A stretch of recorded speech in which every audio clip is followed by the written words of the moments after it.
Hey everyone, John Grimsmo here. So you guys have been probably been following me for a while, and you think I make cool videos? The place I'm at today will blow your mind.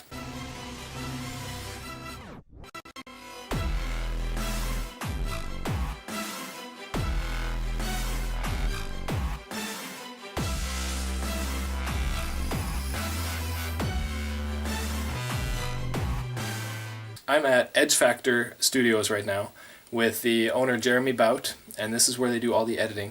Edge Factor is a company that goes all around North America and films manufacturing and puts out these incredibly amazing videos that blow my mind every time I watch them. And I'm lucky enough to be relatively close to Jeremy, and we've become good friends over the past few years. So I get to go through a little tour of his studio, and they're actually shooting a scene right now for Metal and Flesh, which is a new series they're coming out with. And so we're going to sneak in there in just a second and catch them doing a little filming. So, editing studio here. So we've got to be really quiet so we can sneak in.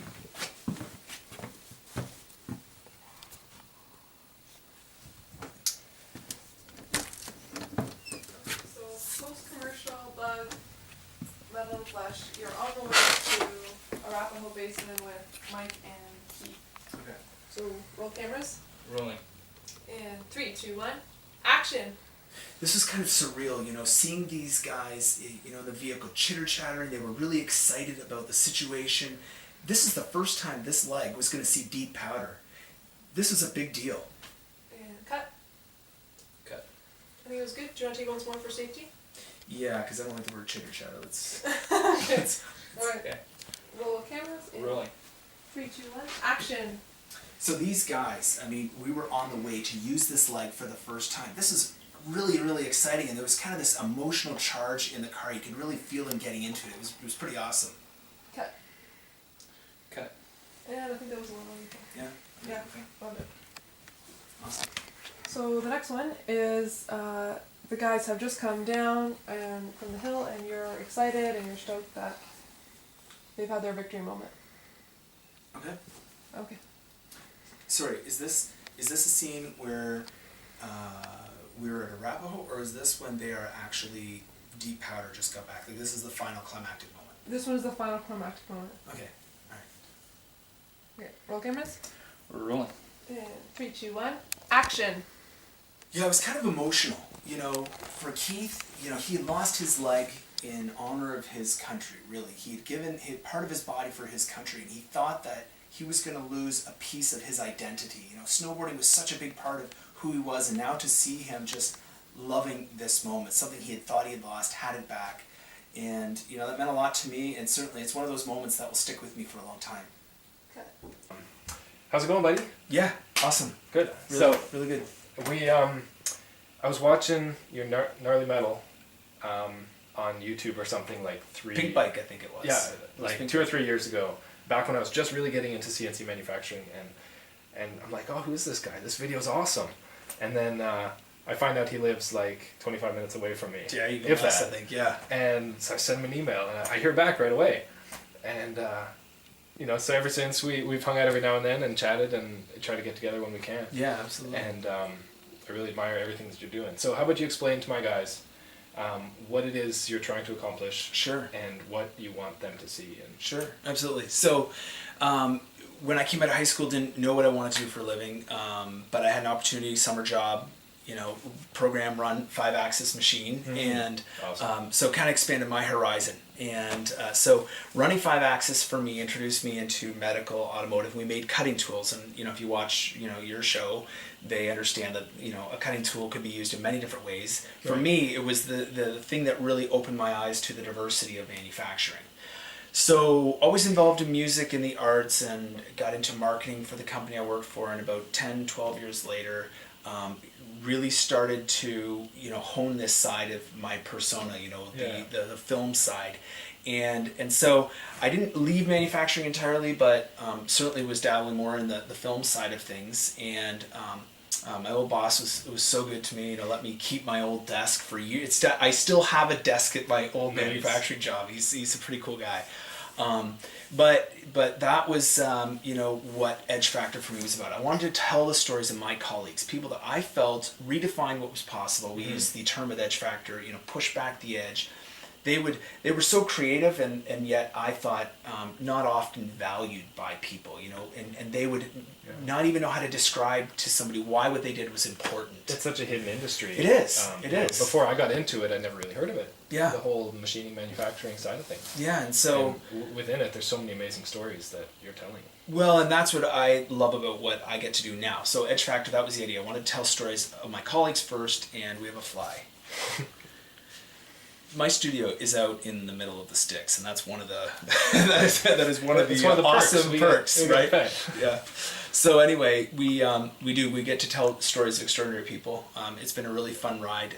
My motivation is not just to put stuff on TV, but the idea is that we want to tell stories that will inspire young people, inspire parents to dream big, dream about how maybe you might push back the edge with a career in an industry that really defines, I think, the economic impact that a country can have. If you don't make things, you are not going to be a sustainable country. Absolutely. And we need people, dreamers, people who are going to take and believe that they can change how things are done. And you need young people, and we need new blood, we need new dreamers. And that's the idea with Edge Factor, is to equip teachers to get young people involved. I love it. So. And it's funny because my videos, they started off totally generically, all of a sudden I was filming like random stuff I'm doing in the garage. All of a sudden I turned the camera around and I became like a personality, so people would connect with me and stuff. And I just wanted to share what I was doing, and I know through time that started to inspire people to do their own projects and businesses and lives and everything. Mm-hmm. And so in a way we're kind of with the same goal. Yeah. Just trying to inspire the world and show them cool things that they don't normally see, and make them realize that there is this whole other life out there. And I know I've made a lot of you switch careers into manufacturing, and it's awesome. I'm so amazed and proud of everybody that I've followed, Yeah, it's fun. I mean, I get emails from teachers saying, "Oh, I had a kid that changed their major because of watching what you put out in this film." And I mean, I think probably one of my favorite stories that we've told to date, and we've told a lot of them, but the one that you saw an interview for, that's going to TV. We recut a documentary, which is like almost an hour long. It's going to 3 episodes on TV. If you guys want to watch it, you can see it on cox7.com. It's going to air, I think, in December. Awesome. That's not too far away. No, not far away. Yeah. We were shooting one of the final scenes that is cut in now for this TV format. Yeah. But actually, I've got a leg on the shelf here, 3D printed. So when we were filming the show, they're going, "Hey, this 3D leg is." Or this 3D printed leg is an identical replica. So this guy, he has this thing bolted into a socket. And this, of course, is just a 3D printed replica of a Fox shock, but this is allowing him to compete. And when we first started working with him, he had won his second X Games, and with the leg, with this leg that he designed. Then the day after that he won his third X Games gold, we filmed sort of some major scenes at his house, and turns out now he's won 5 X Games gold. And he's going for his 6-peat this year at the X Games. Yeah, so with one leg, basically. Incredible. But I think what makes his story so amazing isn't his achievements. It's the fact that you think of the Boston bombings, you think about so many veterans who've come back that are looking to reclaim, things that maybe they thought they had lost, and seeing that Mike's, idea, his invention, is giving that back to him. So it's pretty cool. We love those kind of stories. Absolutely. I got goosebumps right now just listening to it. Yeah. Yeah. Neat guy, and we admire watching. This is our last production, Genesis Ride. Watching people take their idea and bring it to life. That's when I met you, that's what inspired me with your story, was that you took your desire to make something. Mm-hmm. You got all sorts of people that want to watch it, and now you've got a business. I mean, that's so cool. It just happened. Yeah.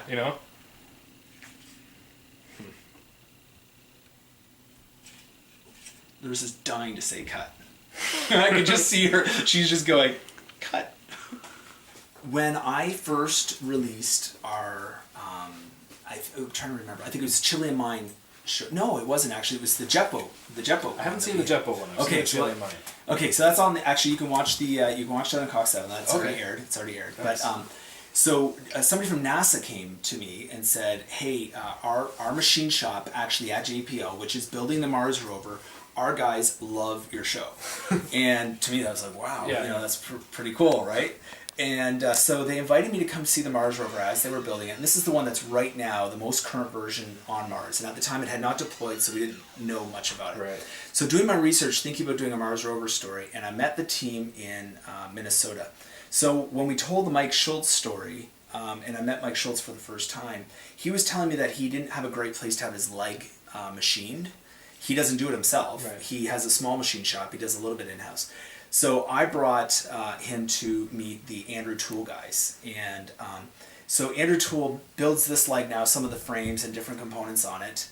So when you see the manufacturing scenes in the film, that's all done pretty much in Andrew Toole, with the exception of the Fox pieces.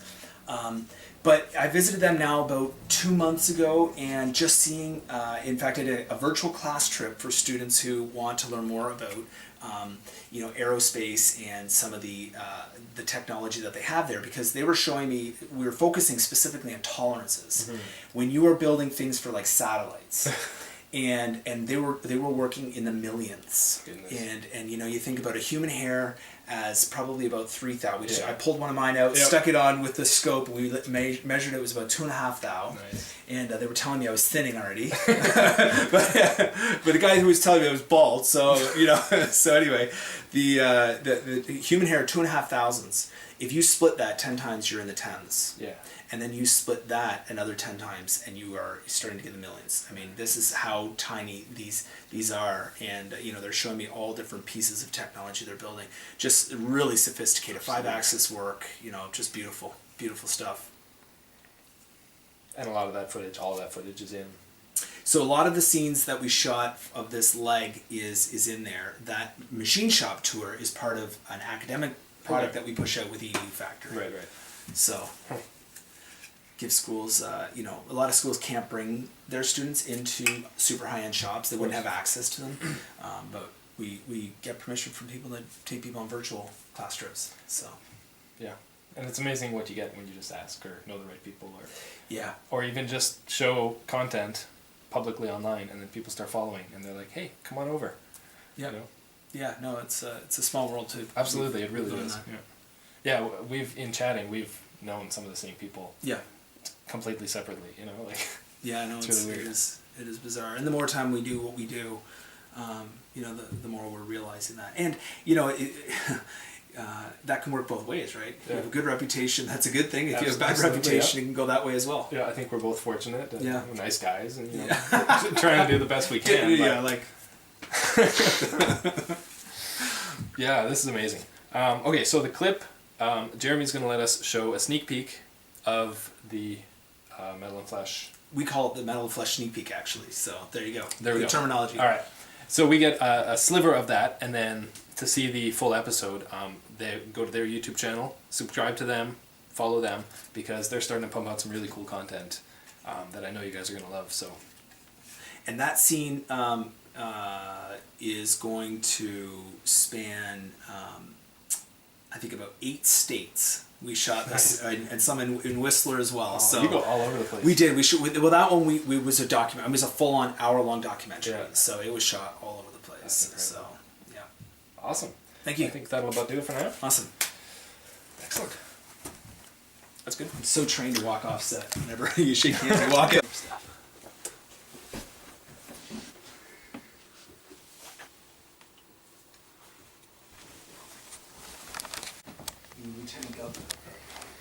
So it may be a closed door. I actually made these signs. Absolutely, Jenny is the person to get involved with this. Good to go. Good to go. Thank you. Awesome. Yeah, no problem. I almost Yeah, forgot there that you go. I forgot that I made these. Yeah. Yeah, totally. And you probably saw them. Did I ever point out to you where they're Yep. featured in the? Oh yeah, right in the intro of Launch Yeah. Point. So Launch Point is the other series that you did. That is, yeah. We have almost 20 TV shows in that actually. Yeah. And that's also on Cox 7. You guys got Yeah. to check it out. Yeah. And they're like half hour They are TV. half-hour TV shows. And they were Yeah. live on TV Oh yeah. recently, yeah. Yeah.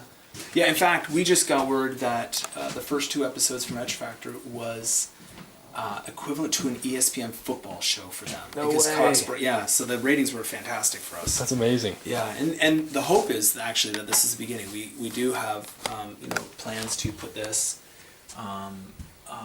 nationally. So, Yeah. but our focus isn't TV; it's Right. education. That is who we are. Yeah. That's our goal: is equip teachers and schools, and we have hundreds and hundreds of post-secondary and secondary schools using our content right now as part of their curriculum. So. Yeah, this one high school in Victoria, British Columbia, high school machine shop teacher said, I show Knife Making Tuesday episodes to my class. That is so interesting. Yeah. Yeah, it's funny. We have 20 schools in BC coming online right now. Really? Yeah. That's awesome. Yeah. Yeah. And you can find out.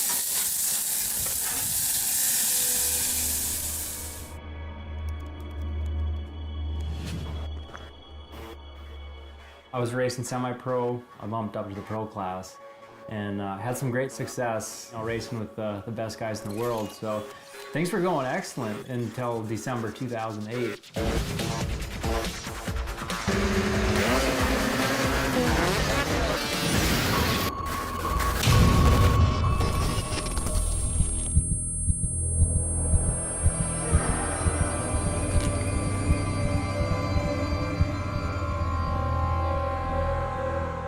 The instant I hit impact to the ground, I had the worst pain ever. At no point did I think it was going to be amputated.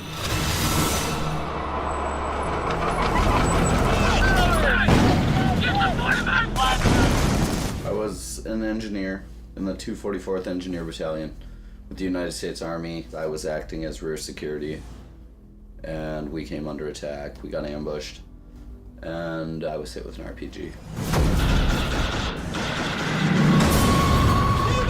Looking at my leg and just seeing it mangled, and I knew it was going to be gone.